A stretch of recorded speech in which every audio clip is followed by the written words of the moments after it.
Тоа мислиш дека е тајната за еден успешен стартап? Дефинитивно. Грижа на за клиентите и една работа, втора работа е фокус на постојано подобрување. Односно, не е важно со каков продукт излезете на маркет, важно е цело време да биде подобар и подобар, да имате фокус на постојано подобрување. Здраво Петар, како си? Добре, фала ти. Добро дојде во првото издание на Fitter интервју. За тие што не те знаат, а верувам дека малце луѓе не те знаат, ти си основач на Brainster, компанија која што постои 5 години. Така е, да. Може да ни кажеш повеќе за Brainster? Во 2015 година, да. Значи, 2015 година основавме компанијата. Некое време, неколку години претходно размислував за да започнам ваква компанија. Имаше неколку работи што се случија кај нас, тоа е почна да се отвараат IT компании, компаниите почнаа да зборат отворено за недостигот на кадар. Дополнително имаше еден јас што помеѓу вештините што ги знаат луѓето и оние што се потребни во индустријата, не само кај нас, туку на глобално ниво. И видов дека има можност да се отвори некоја компанија која ќе може да нуди обуки, академии за брза преквалификација на луѓето и подоцна поврзување на тие луѓе што ќе се преедуцираат со компании кои имаат потреба од таленти. 2014 година до 2014 година работев во друга компанија. Почнав да работам на идејата, сватив после некое време дека не можам едното и другото да го правам квалитетно. Затоа решив да напуштам работа, имав некој мал бекап, односно добро печелев на претходната работа, па имав една година луфта да пробувам, да ми успее, ако не успее да се вратам кај што работев или да се вратам кај што бев едно време работев и како консултант. Меѓутоа, работите почнаа да се случуваат во 2015 година да идат во посакуваната насока. Официјално, мислам, отворив компанија, во март почнав да работам 2015 година на платформата, ја изградив до септември излеговме на маркет. Првите курсиви академии се распродава првиот ден, следните се распродава, другите што ги отворивме се распродава наредните неколку денови и сватив дека има простор, има бизнис во тоа што го правевме. Во тоа што сакавме да го правиме. Така да. Јас сеќавам пред 5 години прв пат се запознавме, баш тогаш беше излезе од работата кај што работеше и сеќавам со кој ентузијазам избореше за Brainster, која ти беше идејата. Знам дека во Македонија постојат луѓе кои што се одлични предприемачи, меѓутоа некако е многу тешко да се направи да го преземеш ризикот, да излезеш од комфортот за да започнеш нешто сопствено, односно твојата таа некоја визија, идеја да направиш реалност. Во кој момент си кажа себе си онака, окей, доста беше од ова, сега сакам да започнам нешто мое, нешто ново? Баш во моментот кога сватив дека нема теоретски шанси двете работи да ги работам како што треба, да ги работам добро, можеше да се откажам од едното или од другото. Моментот кога почнав да размислувам за идејата, она не беше ни тешко, да бидам искрен, не беше тешко да се предвиди дека овој јас во вештините на луѓето, потребата од од дигитални работници дополнително ќе се зголемува не само кај нас, туку интернационално и решив дека е време да напуштам работа, да си започнам нешто свое. И мислам дека е најдобриот потек до сега што сум го направил. Иако првите година-две на неколку пати се каев дека го направив. Тоа сега да прашам, имаше ли момент онака кога се викаш што ми требаш ова, што не си останав на работа? Да, имаше такви моменти. На неколку пати се реков дека што ми требаш ова, да. Добра работа, добра платена, многу високо платена работа, што ми требаше сега ова, од нова да го почнеме. Првите 3 години реално заработував многу помалку отколку што заработував во претходната компанија. Меѓутоа, од друга страна, ефектот, односно импактот што го имаше компанијата и на општеството, и на младите, оние приказни, доаѓа невработен човек кај нас, се обучува, после таму помагаме да се вработи. И реално тие приказни што те мотивираат понатаму да продолжиш да работиш, иако е тешко, иако има стресови, иако има проблеми, тие приказни те мотивираат да продолжиш понатаму да работиш. Знаеш отприлика колку обуки студенти поминале кај вас во последниве 5 години? Бројката е околу 9000 луѓе имаат поминато низ нашите програми, освен во голем процент од луѓето што излагаат од програмите успеваме да ги вработиме ради онаа програма што имаме со learning и hiring партнерство, односно не е нашата работа само да ги обучиме луѓето, туку целото тоа искуство што го имаат од самото влагање на академијата, целиот тим што работи на, го нарекуваме ние тоа на student success, односно на успехот, што се грижи за успехот на студентите, тимот што им наоѓа проекти, тимот што ги поврзува со компаниите за подоцна да почнат да работат во тие компании. Така да. Да, и мене ми е најинтересно тоа во вашата промоција и маркетинг. Секој се фокусирате на вистински луѓе со вистински приказни. Да, ние тоа го нарековме импакт маркетинг. Да се фокусираме на импакт маркетинг. Не знам дали си приметил во последно време, не ни имаме друга, тоест многу ретко имаме друга форма на маркетинг. Односно, пробуваме да го покажеме тоа што вистински сме го сработеле, па ако луѓето, клиентите тоа го вреднуваат, се запишуваат кај нас и тоа е еден момент да се запишат. Другиот е многу поважен момент, тоа е све што се случува во позадина, односно тоа искуство што ти го спомнав пред малку на студентите. Тука е вистинската работа наша. Тоа мислиш дека е тајната за еден успешен стартап? Дефинитивно. Грижа на за клиентите и една работа, втора работа е фокус на постојано подобрување. Односно, не е важно со каков продукт излезете на маркет, важно е цело време да биде подобар и подобар, да имате фокус на постојано подобрување. Да, и една работа ја што имам приметено од моје искуство, мислам дека ќе се согласи со тоа, е дека кога започнува свој бизнес, нели имаш визијата во глава, идејата, ентузијазмот, меѓутоа најтешкиот дел е да најдеш луѓе кои ќе бидат дел од твојот тим, кои што ќе го имаат истиот ентузијазам, ќе веруваат во истата визија, ќе имаат верба. Како го изградите тимот на Brainster, бидејќи знам дека си тимски играч, знам дека луѓето кои што се вработени кај вас и инструкторите силно го промовираат брендот на Brainster. Како успеа да изградиш на таква Brainster култура? Па на почетокот не беше искрено не беше толку лесно. Првите година-две имавме потешкоти нели да вработиме луѓе, од друга страна имавме потешкоти да донесеме инструктори, експерти од областа, затоа што нели нова приказна, не веруваат луѓето во нас, меѓутоа како што кажав, континуирана работа, постојано подобрување, постојано покажување транспарентно на све што работиме тука, и проблеми, и работите што ги правиме добро, и полека стекнуваш нека доверба од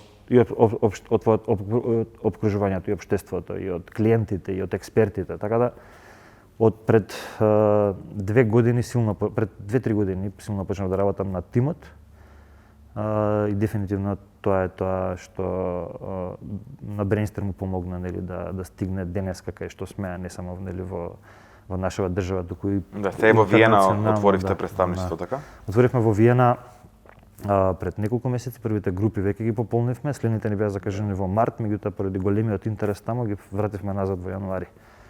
Така да Виена, австрискиот маркет, веќе почнавме да добиваме позитивни коментари не само од студентите, туку и од компаниите со кои соработуваме таму. Следни маркети ни се Загреб, Хрватска, во март го отвараме, и Љубљана, Словенија, исто така во март. Тие два дополнителни пазари ќе ги лансираме наредната година. Ова е апсолутно важно, бидејќи јас кога зборувам најчесто со представници од стартап заедниците предприемачи, нели не треба само да се лимитираат на нашиот пазар, дека ако имаш добар производ, ако имаш добра услуга, апсолутно, особено сега во светот во кој што живееме, во дигитален свет, апсолутно секаде може да е присутен твојот производ. Апсолутно се согласувам. Апсолутно се согласувам. Значи, тука е многу добар старт за да почнеш нешто, да истестираш нешто. Тестинг граунд. Да. Меѓутоа никогаш не треба да заборавиш дека не треба да се ограничиш само на овој пазар.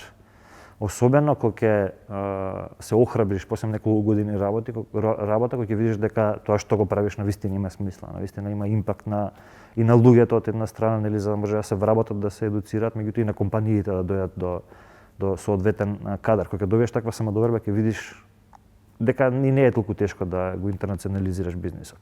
Поготово, како што кажа ти, во време кога све е дигитално. И ние дури искористивме кризава со ковид, наш план беше да отвараме канцеларии во Виена. Имавме буџетирано, мислам, огромен буџет за да опремиме таму простор и така натаму. Меѓутоа го искористивме моментот со кризава дека све е виртуелно, веќе све е онлайн, веќе нема потреба да им покажуваме, да им докажуваме на клиентите, на студентите дека искуството што можеме да им го понудиме офлайн, сега можеме и онлайн да им го понудиме, така да првите групи почна и таму без толкава инвестиција од друга страна. Значи планиравме. Тоа ми беше мене интересно затоа што сега си го градиш брендов 4 години, простор огромен земавте, бевме на промоција кај вас. Кога беше Годинава во март. Во март, да. И мислам просторов е неверојатен. Браво за тоа. И одненаш се случува ковид кризава. Да. Како се чувствуваше тогаш кога дознав дека целиот свет ќе биде во локдаун? Да, направивме буквално отварање и затварање на просторот. Свечено отварање. Да, свечено отварање и свечено затварање на просторот буквално во иста недела, 2-3 недели беше разлика. Меѓутоа, тоа е тоа. Значи, една работа е да се нервираш, да се жалиш за проблемите, друга работа да ја сватиш ситуацијата што побрзо, што побрзо почнеш да работиш на случајот на промената, затоа што реално после ковид се променија доста работи. Не е многу страшно, меѓутоа е различно. Идејата е тоа што можеш да го направиш најдобре брзо да се прилагодиш. Ние направивме многу добра стратегија што сега во моментов пишувам еден текст на таа тема, еден блог пост на таа тема за како го исхендлавме тој момент да ги префрлиме луѓето што беа почнати онлайн, што беа почнати офлайн, да ги префрлиме онлайн и новите групи веќе да почнеме да ги запишуваме онлайн. И на наша среќа не имавме претходно почнато да градиме една платформа за онлайн. Сакавме во октомври оваа година да почнеме групи и офлайн и онлайн уште пред кризата. И горе-доле бевме малце подготвени за проектите веќе беа почнати. Имавме замислено како ќе иде целата работа, целата префрлање од офлайн на онлайн. Имавме добар хедстарт, имавме ветер во грб и доста брзо се прилагодивме на промените. На крај на ден, коста тоа е важно, не е важно тимот колку знае, важно е колку брзо може да научи нови работи, колку брзо може да се прилагоди на промените. Да. И некои планови што си ги имал како направам ова за 2-3 години или план ми е за следната година, сега уклучуваш мозок и така. погон. Да, согласувам и тоа е усвари нели преска како спомна тимот, тоа е моќта на добар тим. Да може брзо да направи, да се прилагоди, да направи тестирање што функционира, што не функционира и да почне да работи со новите правила. Што би ги советувал луѓето што сега размислуваат дали да започнат собствен бизнис? Бидејќи од една страна кризава мотивира многу луѓе да го направат тоа, си велат сега е време, немам што да изгубам, ќе започнам нешто свое. Од друга страна ги имаш оние не е сега вистинско време да се започне собствен бизнис. Што би ги советувал? Да сам си одговори на прашањето, така да. Добро, фала. Да. Значи според мене работите после кризава и сега и после кризата ќе се сменат многу работи. За оние што немаат почнато во моментов бизнис, едно немаат што да изгубат, друго нема потреба да се прилагодуваат. Почнуваат од новото ново. Баш, да. И се во многу подобра ситуација од некој што веќе има со години бизнис, па што треба да се преадаптира. Сега другиве ние треба да се адаптираме, особено поголемите компании што малце потешко се адаптираат на новите промени. Оние што немаат започнато нема што да се адаптираат, од друга страна нема што да изгубат. Трета работа е многу нови работи ќе се случуваат понатаму. Нови навиките на луѓето се менуваат, пазарот се менува, има еден куп други опортунитети. Ако се вратиш наназад на десетина години, последната голема криза 2008-2010 година, ако извадиш ја осетив таа баш. Да, ако извадиш една листа на компании кои си имаат основано таа година како Airbnb, како Uber, не знам дали тие години се основани тие компании, односно компании кои одговараат на новата доба, на новите потреби на луѓето. Овие луѓе кои ќе отварат денеска стартапите, кои ќе отварат денеска компании кои ќе работат, кои ќе размислуваат уште на самото формирање на компанијата, како да одговорат на новите потреби, се поголема предност од нас, ние како Brainstar, другите компании кои имаат почнато, особено од поголемите компании. Започнувајте бизнес. Денес. За крај сакам нешто друго да те прашам, бидејќи кажав дека си основач на Brainstar, мислам тоа што ги имаш направено е стварно фасцинатно, браво за се што правиш, меѓутоа си единствениот човек што го знам што не користи мобилен. Како градиш глобален бизнис како си основаш на компанија без користење на мобилен телефон?